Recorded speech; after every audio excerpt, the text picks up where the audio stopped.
Pura-pura mau pipis jadi trik Agus Buntung dekati perempuan di NTB. Begini trik yang dilakukan pemuda disabilitas bernama Iwayan Agus Wartama, 22, alias Agus Buntung dalam memperdaya korban-korbannya. Rekaman video pengakuan salah satu perempuan yang pernah menjadi korban Agus Buntung kembali beredar di media sosial.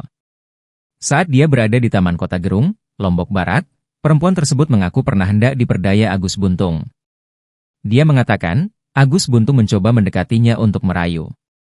Awalnya, Agus Buntung berpura-pura meminta tolong kepada dia untuk membantu membukakan celananya dengan alasan ingin buang air kecil.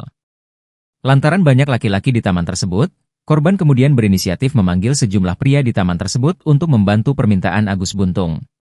Yang menarik, dalam pengakuan di videonya, wanita tersebut menduga Agus Buntung berkomplot dengan ibunya untuk memuluskan aksi kejahatan seksual terhadap para korban yang diincarnya. 5 dari belasan perempuan yang jadi korban pelecehan seksualnya, 5 diantaranya kini trauma berat. Mereka mengurung diri dan takut bertemu orang. Kelimanya kini mengajukan perlindungan kepada Lembaga Perlindungan Saksi dan Korban, LPSK. Latifah menuturkan permohonan perlindungan tersebut demi memastikan psikologi para korban tidak terganggu akibat pro kontra kasus tersebut. Polisi sudah membuat berita acara pemeriksaan atau BAP atas 7 korban Agus Buntung. 2 diantaranya merupakan korban di bawah umur sehingga dilakukan pendampingan dari Lembaga Perlindungan Anak, LPA. Menurut Direktur Reskrimum Polda NTB Kombes Pol Syarif Hidayat, pihaknya juga sudah melakukan pemeriksaan terhadap tersangka Agus.